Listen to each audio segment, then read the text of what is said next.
We're joined this morning by Eric Streitberg from Buru Energy. Good morning to you, Eric. Good morning, Joel. Nice to be with you. Good morning.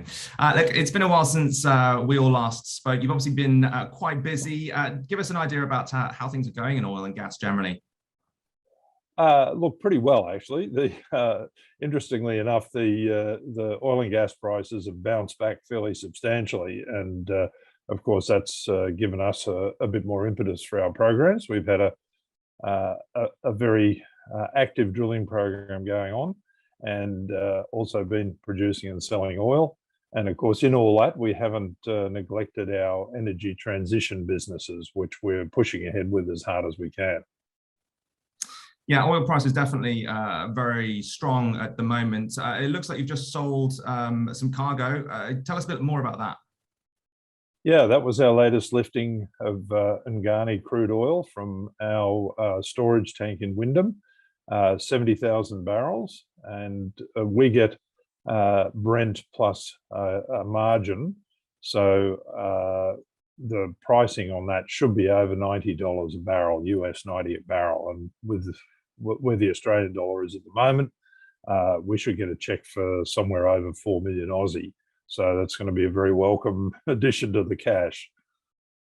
Yeah, I imagine, certainly. In terms of problems, though, I gather there have been a couple of hiccups there lately. Yeah, it wasn't all good news at Ngani, unfortunately. We were drilling a horizontal development well called Ngani 8H, and unfortunately we got the drill string stuck, and we're having to sidetrack the well. Now we're doing that under a joint venture arrangement where our partner, our 50% partner, Rock Oil, is actually going to sole risk that sidetrack, and we'll have an option to come back into the well after it's completed. Now, you know, that's a normal joint venture arrangement. If one of the partners wants to do something and the other one, for whatever reason, doesn't want to participate, there's a mechanism for the willing participant, if you like, to go ahead and finish that operation. So we're currently drilling that well through the sidetrack, and it's going pretty much according to plan at the moment. So we'll see what the results are. The program at the Raphael well, meanwhile, tell us a bit about how that's going. Yeah, well, look, just to refresh people's memories on Raphael, because you know, time moves on. We drilled that well late last year, and we intersected three what looked like substantial gas columns. The lowermost one, which is the largest, is the one that we want to test. And the testing program has been a little bit delayed because of the WA border closures, but we're now back on track, and we look like we should get some results on that in the next 3 weeks or so. So in terms of next steps, then, what do you think the results of these next tests are going to be like? And in terms of the border closures as well, how much of an impact has that had? Yes, well, look, we think we live in the greatest state in Australia, in Western Australia, and partly because we've had a hard border for the last couple of years, so we've been relatively COVID-free. And unfortunately, of course, that's going to come to an end fairly shortly as the borders start to reopen. So we've had to get a specialist testing crew to come in from the eastern states to run the test for us, because from the look of the well, we are hoping to see high pressures and high flow rates, and it needs people who are trained to handle that sort of thing. And unfortunately, they weren't available in Western Australia. So it's taken us quite a while to get permission to bring them in.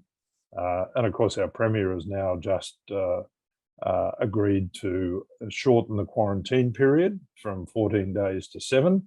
So our guys will be finished their quarantine in a week or so, and then they'll go up to the well and run the test and see what we get. Eric, look, you know, the results presumably very highly anticipated. What exactly are you hoping to see from these tests? Yeah, well, the main reason for running the test is to see what the flow rates in the well are, and in particular to get the gas composition. And that's very important, obviously.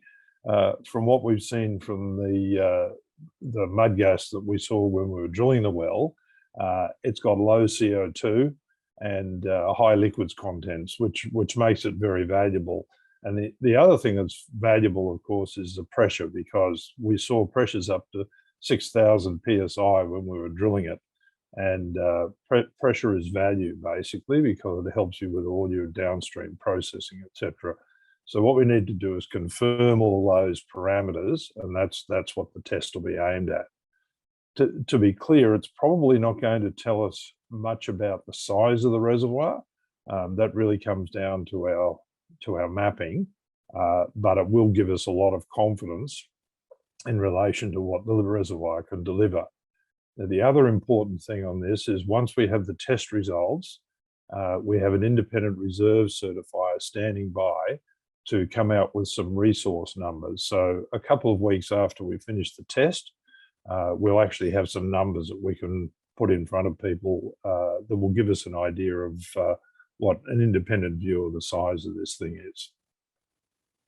Great. All right. Well, look, we look forward to hearing about those test results. And in the meantime, stay well. Thank you. Looking forward to it.